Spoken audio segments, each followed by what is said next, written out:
A warm welcome to Primetime News and many thanks for allowing me to be your skipper for the next 20-odd minutes as we navigate the Primetime News ship. I'm Michael Madimba. We commence this evening's bulletin in the Democratic Republic of Congo capital Kinshasa, where the outgoing SADC chair, Dr. Lazarus Chakwera, emphasized that Africa is open for business but not for sale to the West. Lydia Pitiri, our assistant executive producer, filed the story. We must defend what is ours and make sure that no one takes from us what is ours. If the world wants what we have, they must buy it in a fair trade so that we can use the proceeds to build ourselves new cities, new universities, new infrastructure, new industries, and new programs that will lift our people out of poverty and meet the needs of the most vulnerable among us, including people with disabilities. With the resources we have, we refuse to be anyone's beggar. And with the unity we have, we must refuse to let anyone steal from us or use us to steal from our own people or from each other.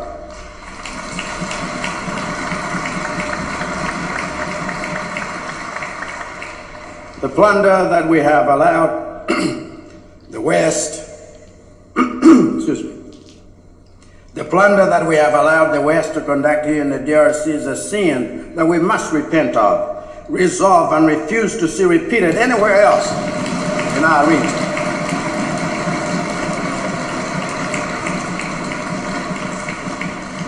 So let's show and tell the world with one voice that Africa is open for business, but Africa is not for sale. So, Your Excellencies, ladies and gentlemen, please join me in recognizing our incoming chair of SADC, His Excellency Mr. Felix Antoine Tshisekedi Tshilombo, President of the Democratic Republic of the Congo. Prime Minister Sarah Kuongilwa Madila has called on the country's institutions of higher learning and vocational training to be abreast with the journey of building the hydrogen industry value chain in the country. Maggie Thomas filed this report. Namibia will require both professional skills and vocational skills. It is thus vital that the higher education, academic and vocational training institutions understand the industry value chain. This understanding will ensure that Namibia is prepared for the development and success of this industry. Further to this, the Namibian Ports Authority has signed a memorandum of understanding with the Port of Rotterdam. The agreement enables collaboration in various areas of mutual interest with a targeted emphasis on facilitating trade in the flow of green hydrogen supply chains from Namibia to Rotterdam to build capacity to transport the clean ammonia once the hydrogen production is underway. Namibia and the Republic of Congo have signed bilateral agreements aimed at recreating the African narrative through the realization of the African Union Agenda 2063. Linia Dishena compiled this insert. Speaking at the 62nd Independence Celebration of Congo on Monday night, Deputy Minister of International Relations and Cooperation, Jenely Matundu, said the bilateral agreements present both countries with a unique opportunity to recreate the African narrative through strengthening the region's population as well as harnessing the creativity of citizens through a set of clear social, economic and political goals. She noted that the mutual agreements include areas of infrastructure, paradiplomacy, health, agriculture, defense, and micro, small, and medium enterprises to aid in the pursuit of the country's industrialization by the year 2030. Matundu said Agenda 2063 is a program of social, economic, and political rejuvenation linking the past, present, and future in order to create a new generation of Pan-Africanists. At the same event, Congo Ambassador to Namibia, Laurie Ngaino, said as Congo celebrates its 62nd independence, it reaffirms its mutual friendship with Namibia, especially given the current economic situation in the region, which calls for joint cooperation towards achieving Agenda 2063. On to news from East Africa. The United States on Tuesday urged Kenyans to stay calm and be patient a day after William Ruto was declared winner of the presidential election and immediately faced a challenge from rival Raila Odinga. More on the story from Lydia Pituri. State Department spokesman Ned Price urged all parties to work together to peacefully resolve any remaining concerns about the election through the existing dispute resolution mechanisms. Price said they ask all political party leaders to continue to urge their supporters to remain peaceful and to refrain from violence during the electoral process. Odinga narrowly lost his fifth bid for the top job to Deputy President Ruto, 55, who was proclaimed President-elect Monday on a 230,000 vote margin, less than 2 percentage points of the total number of ballots. The 77-year-old veteran politician branded the result of the August 9 vote a travesty, but stopped short of explicitly announcing that he would mount a challenge at the Supreme Court. He also claimed he was cheated in previous losing races. No presidential poll outcome has gone uncontested in Kenya since 2002, and the disputes have led to bloodshed in the past. Kenya's worst electoral violence occurred after the 2007 vote, where more than 1,100 people died in bloodletting between rival tribes. When we return, will the repo rate remain unchanged?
Welcome back.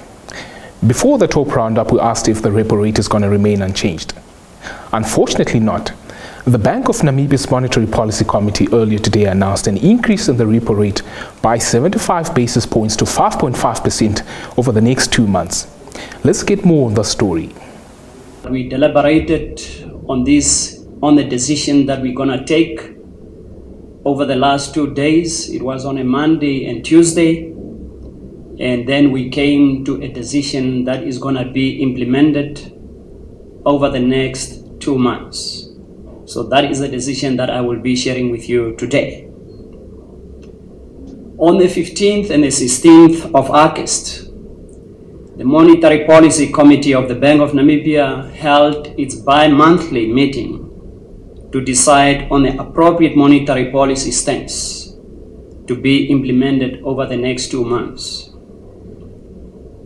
To continue safeguarding the PAC arrangement and thus also anchoring the inflation expectations, while at the same time meeting the country's international financial obligations, the Monetary Policy Committee decided to increase the repo rate by 75 basis points to 5.5%. The decision, of course, was taken following a very comprehensive review of the global, regional, and domestic economic developments. Presidential Economic Advisor and Green Hydrogen Commissioner James Munyupe revealed that Namibia will soon commence with the construction of various pilot projects under the Green Hydrogen Strategy for Namibia. Marco Ndlovu was at the conference and filed this report. Today I'm going to change it up a little bit. I'm going to surprise some of you. A lot of you now know that we are working on this green hydrogen strategy with McKinsey and many other experts around the world. And this is now the vision that we have for our country. We're of the opinion that Namibia has the potential to potentially have 2 to 3 green hydrogen valleys in Namibia. The one in the south is the most prominent and the one that we've spoken about the most. I'm super proud to actually have one of our Lüderitz Town Council members here. We typically take so many visitors to Lüderitz, but today he's actually in Windhoek. So Lüderitz and the Hyphen project is now a global phenomenon. I think it's fair to say. But today we're going to be announcing pilot projects that we have been conceiving and thinking about for about a year. About a year ago, we signed a joint communication of intent with the German government, and that unlocked about 40 million euros, which is actually a lot of money in Namibia. And 30 million euros of that was earmarked to build pilot projects in Namibia. So to actually start building infrastructure still in the grounds here in our country sooner than the mega project that would come in Lüderitz. And it was interesting that once we were done with the selection process, and we're announcing those pilot projects today, quite a few of those projects are actually in the Irongo region. In fact, all 4 successful projects are in the Irongo region. And that's amazing for us because that then begins to kickstart the second hub of the green hydrogen strategy that we have for Namibia. And essentially, we'd be allocating 30 million euros to these 4 projects. That is about $500 million Namibian dollars. We will be back with the sports news, but first we'll bring you the economics roundup in the weather forecast.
We begin with local athletics in tonight's Sport Planet segment. The 7th edition of the Navakhab Gold Mine Half Marathon was launched in the capital on Tuesday with an improved sponsorship of 120,000 Namibian dollars. The event, which held its maiden edition in 2014, took a 2-year break due to the COVID-19 pandemic, but will roll back to life at Karibib in the Erongo region next month. Speaking during a media briefing held at the Ministry of Sport, Youth and National Service, Race Director and Omaruru Sports Officer Berthold Karumendu said all Namibians are invited to take part in the half marathon on the 17th of September. On to football. Cristiano Ronaldo has hit out at the lies surrounding reports about his future at Manchester United. The Portugal forward missed United's pre-season tour to Thailand and Australia due to personal reasons, as speculation swirled over whether he would be leaving Old Trafford. George Hendricks reports. It has been reported Ronaldo wants to play Champions League football, but United maintain the 37-year-old is not for sale and remains an integral part of the plans of new boss Erik ten Hag. The former Real Madrid star played the full 90 minutes of United's 4-0 defeat at Brentford on Saturday, which left them bottom of the Premier League. In a reply to a fan account on Instagram that referred to a report linking the United frontman to Atletico Madrid, Ronaldo said fans would know the truth in a couple of weeks, adding the media is telling lies. Manchester United will seek to kickstart their Premier League campaign when they host fierce rivals Liverpool on Monday. For Sport Planet, I'm George Hendricks. Stand by for your sports roundup.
With the sports news, we've come to the end of tonight's edition of Primetime News.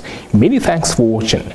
A reminder that if you're new to this channel, do subscribe, like, share and press the notifications bell to stay posted on the latest happenings locally and globally. Catch us again tomorrow for the Thursday edition of Primetime News. From myself, Michael Madimba, and the entire cast and crew, it's good night.